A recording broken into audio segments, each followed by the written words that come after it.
Bonjour à tous, j'espère que tout le monde va bien. Je vais continuer l'étude du catéchisme de Spirago.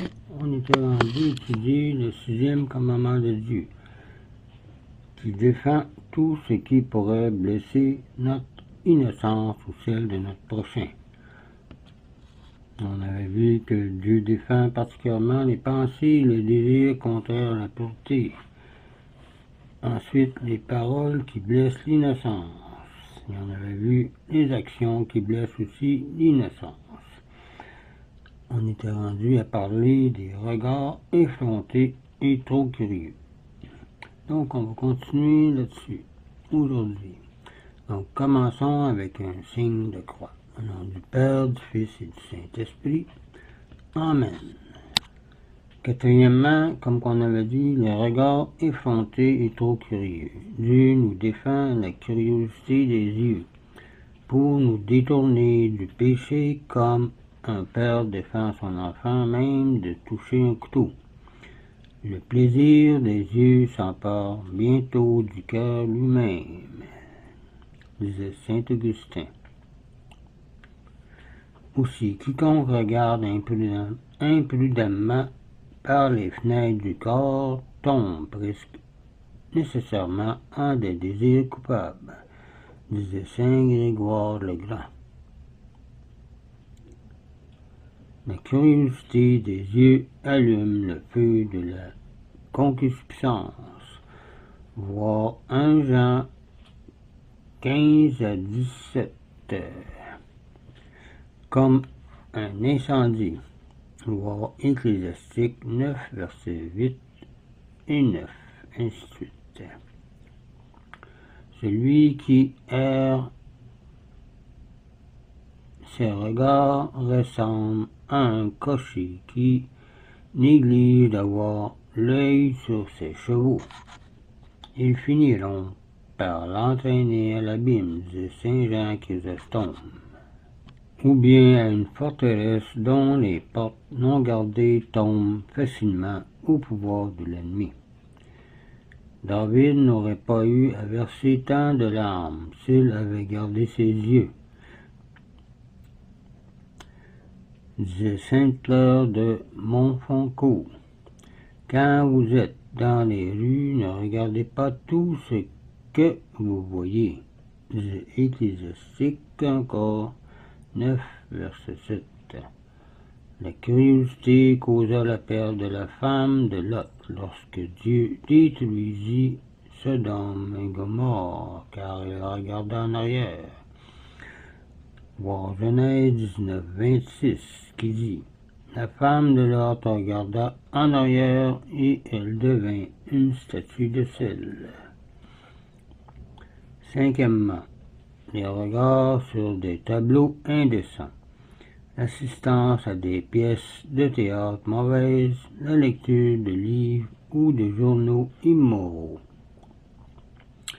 est contre le 6e commandement de Dieu. Les tableaux et spectacles indécents sont encore plus dangereux que les propos mauvais, car ce que l'on voit influe plus sur l'âme que ce que l'on entend. Évitez surtout la lecture des romans qui sont contre la foi. Ils sont d'autant plus mauvais qu'ils excitent les passions sous des formes polies et séduisantes. Défendez sévèrement à vos enfants, disait saint Alphonse de Liguori, de lire des romans. Ils font souvent plus de mal que de bien. Ces livres ouvertement déshonnêtes, car ils laissent dans le cœur des adolescents des impressions qui les portent au péché et au vice. Jean-Jacques Rousseau lui-même, le libre penseur, disait: une fille qui est pure n'a jamais lu de roman habituellement. Sixièmement, les vêtements indécents ou trop luxueux. Les personnes vêtues d'une façon indécente sont des instruments de Satan qui s'en sert pour perdre les âmes. Disait Saint Bernard, la vanité et le luxe des habits augmentent beaucoup le pouvoir du démon. Quand on s'habille dans l'intention d'attirer le regard, on ne peut plus prétendre qu'on est chaste et pudique dans son âme. Les habits sous nous convaincraient de mensonges, disait Saint Philippe de Néri. Le désir de plaire ne vient pas d'un cœur innocent. Il n'est qu'un piège pour attirer le prochain dans le vice, disait Tertullien. Les filles et les femmes de mémoire douteuse sont les seules qui se permettent d'éblouir le public par des toilettes tapageuses et aujourd'hui par des spectacles aussi érotiques. Saint Cyprien disait que celles auxquelles les habits sont tout, les moeurs ne sont rien. Que les femmes soient vêtues comme l'honnêteté le demande, qu'elles se parent de modestie et de charité, et non avec des cheveux frisés, ni ornements d'or, ni des perles, ni d'habits somptueux, mais avec de bonnes œuvres. Cela n'empêche rien d'avoir d'être riche, mais de ne pas être attaché. L'important est d'être attaché à Dieu en premier. Voir 1 Timothée 2, verset 9. Et le point 2 du 6e commandement. Les péchés contre le 6e commandement sont la plupart mortels et sujets à des punitions divines très sévères. Nous n'avons qu'à songer au déluge, à Sodome et à Gomorrhe. Du reste, on en reparlera au chapitre des péchés capitaux.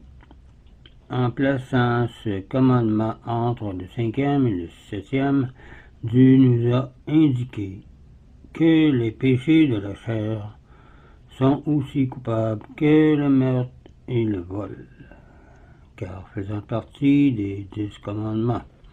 Aujourd'hui, au contraire, on écrit des livres et représentent des pièces où le vice est décrit sous des couleurs séduisantes comme un penchant légitime. C'est à peu près tout ce qu'on dira sur le 6e commandement de Dieu.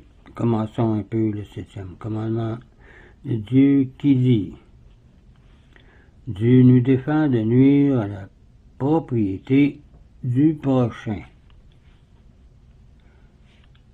On appelle propriété tout objet justement acquis par l'homme ou la femme pour entretenir sa vie,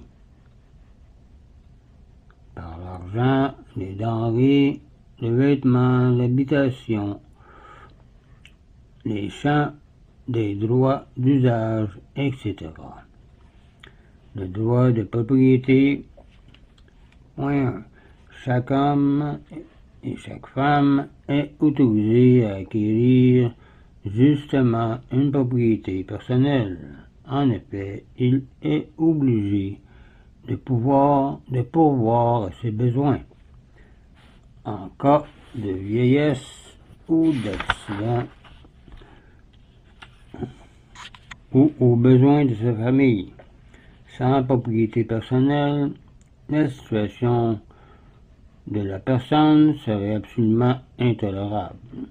Ce serait le règne de la discorde et d'une paresse qui ne rechercherait aucun progrès, aucune invention. Il serait en outre injuste d'enlever à l'homme et la femme ce qu'il aurait épargné ou produit à la sueur de son front. Dieu veut du reste que personne puisse posséder une propriété puisqu'il a précisément donné le 7e commandement pour la protéger. Donc, je répète, Dieu veut du reste que la personne puisse posséder une propriété, puisqu'il a précisément donné le 7e commandement pour la protéger. Déjà, au paradis, il avait dit à l'homme, remplissez la terre et soumettez-la vous, disait Genèse 1, verset 28.